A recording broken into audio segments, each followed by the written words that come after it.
নাজমুল হোসেন শান্তর Dhaka premier league mission প্রায় শেষের পথে।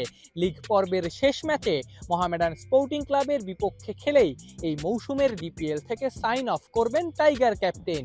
কেননা দিন 10 বাদেই শুরু জিম্বাবুয়ের সাথে 2 ম্যাচের টেস্ট সিরিজ।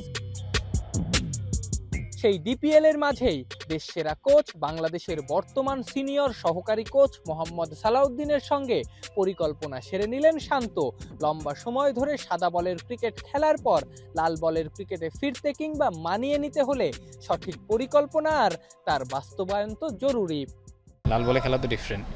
এখন লাল বলে আগে যারা খেলছিল তারা আবার নতুন করে শুরু করতে হবে। আর টেস্টে যেহেতু আবার 4 মাস পরে শুরু, 4 মাস পরে আবার নতুন করে অ্যাডজাস্ট করা। অবশ্যই আমরা যাওয়ার মানে শুরু করার হয়তো 6-7 দিন একটা ক্যাম্প মানে একটা প্রিপারেশন তৈরি করতে পারবো।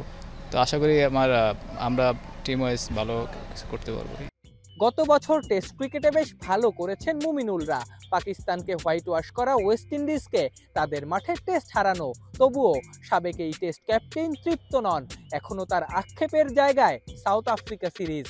আমার কাছে মনে হয় না ভালো খেলেছে। যদি আমি মানে পার্সোনালি খুশি হতাম যদি আমরা শ্রীলঙ্কা সাউথ আফ্রিকার সাথে দেশের মাঝে যদি সিরিজ জিততে পারতাম, তাইলে হয়তো আমি বলতে পারলাম যে আমরা পুরো সার্কেলটা আমাদের খুব ভালো হয়েছে। আগের বছরের মতো এই বছরও অনেকগুলো টেস্ট ম্যাচ খেলবে বাংলাদেশ। সেগুলোতে ভালো পারফরমেন্স করতে চান মুমিনুল, বিশেষ করে জিম্বাবুয়েকে করতে চান হোয়াইট ওয়াশ। আমরা 10টা টেস্ট ম্যাচ ছেলে তার মধ্যে আমরা 4টা ম্যাচ জিতেছি। অ্যাটলিস্ট আরও 2টা ম্যাচ জিতলে হয়তো আমাদের র্যাঙ্কিংটা উপরে থাকতো।